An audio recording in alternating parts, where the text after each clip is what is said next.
Hey everyone, this is Zan, and today we're going to talk about Project Self.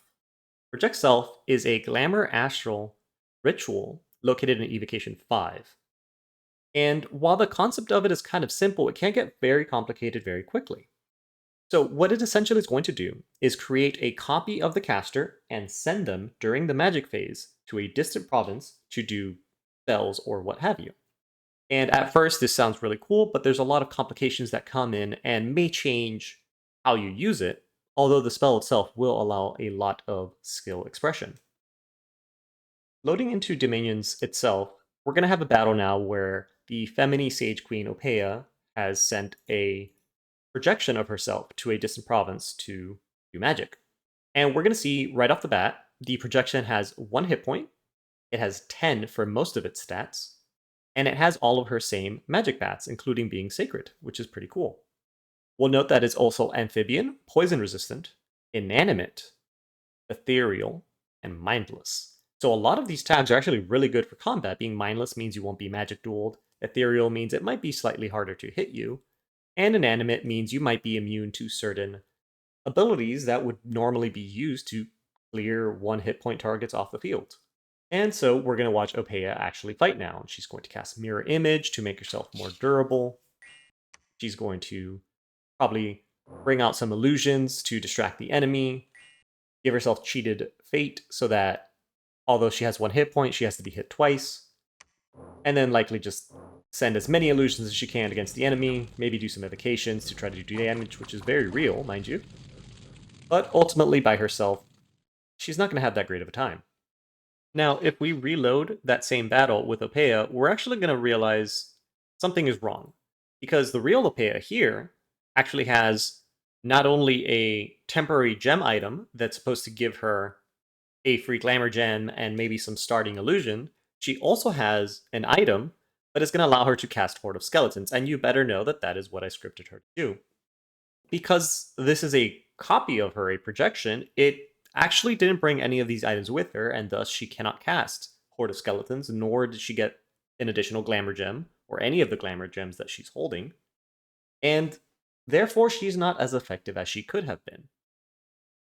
And well, that brings us to our first question of, well, what do you really do with Project Self if you can't bring gems, you can't bring items, you can't bring certain things? Well, here we have Chion, her friend, who we sent to cast buffs on a light super combatant or thug or somewhat and help him fight the enemy. The only problem is that she got there a little bit before he did, because Project Self happens only in the magic phase, and this thug was physically moving to the province. So, unfortunately, she kind of ended up here without him, and these knights are going to send her back home. And here we have Macamaran, our king of the Lost Tribe, who has arrived, is expecting Shion to be here to give him Ethereal and all of these other buffs, but, well, she's already been trampled by knights. So he kind of just has to do this on his own, Temper Flesh, Iron Skin, the regular buffs, and off he's going to go to beat up the Independents. It shouldn't be a big deal, he should handle this without her, but man, it does kind of suck that she never arrived with him. Now, we find in Strongdale that Yahiel was able to teleport to the province and thus go there in the magic phase, and he is now joined by Yumaki, who is using Project Self as well. And since she remains at her same size of 3 and he is size 7, they both fit in the same square, and that actually make this pretty convenient. He's going to ethereal himself, she's going to cast glamour buffs on him. As we speed through the script, she's going to give him luck, she's going to give him awe, displacement, and although this might have been a quote-unquote weaker thug otherwise, now with all these buffs that the Project Self is able to give him, he should be able to handle whatever's in front a lot easier, and she will remain in the back to assist, either with glamour spells, summons, or even astral spells, like a Soul Slay. And this is where Project Self starts getting pretty cool, because so far, it only has been useful to maybe help our thugs. But we're going to realize here that Eleno has higher paths than usual, and that's because her original self is holding on to spell boosters, increasing her magical powers, and that does translate to the projection, meaning the astral fires that she's casting are a wider area of effect, potentially have more penetration, do more damage, and overall just more effective at, again, there's no risk to the mage casting itself. No Soul Slay, no Astral Cord. There's no risk to the casting mage, and that's likely why the Project Self for a magic phase movement ability tends to be on the more expensive side. Now we're going to move on to one of my more favored applications of Project Self, and we're going to cover two concepts in this battle here. There is a Staff of Storms present to prevent flyers. Don't worry about that.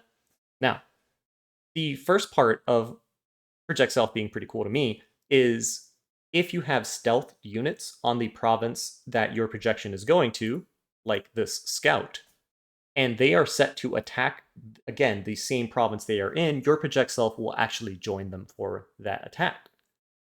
Meaning that if you have a stealth thug and they're attacking a province, you can also bring a Project Self to help them, and that thug doesn't necessarily have to magic phase in.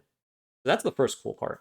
The second cool part is, although the projection cannot bring its own magic gems, as Janie here has not, Janie here has a lot of blood boosters and blood magic, and, well, she has access to blood slaves. So that's already a cool interaction. I assume you guys know what's going to happen. A second cool interaction of combining this with blood is that, and I'm not sure how intended this is, her hit points maximum is actually at 11, meaning some spells can actually heal her back up. And we're going to see what happens. We're going to do a basic script, starting with, I mean, why wouldn't you? Let's do some Hell Power to increase all of her paths. And since she is mindless, the horrors that she summons may ignore her. As we see here, she's going to summon horrors. They're going to be kind of nearby. Both horrors are being summoned through Call Horror and through Hell Power effect itself.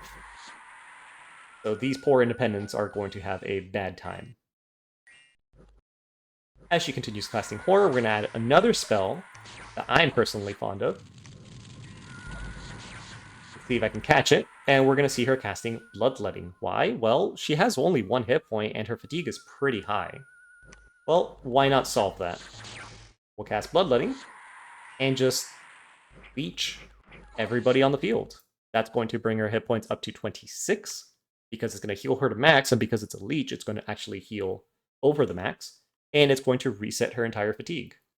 Unfortunately, she is out of blood slaves now, but hey, in a real battle, there might be more slaves, or even the fact that she is a Fire 4, Astral 5, Glamour 5, Blood 8, maybe that in itself is going to let you cast the spells that you need her to be doing. And again, I want to stress that Project Self is just one of these new and interesting additions to Dominion 6 that have a lot of skill expression in how a player is going to use it. So these are only the ways that I've kind of thought of or used so far, but there might be more. So if you do find something interesting, please add it in the comments below so that way we can share it with everyone else. If you like the video, please remember, like and subscribe. Helps me out in the channel, helps me know that, hey, you want me to make possibly some shorter guide videos like this on more specific topics.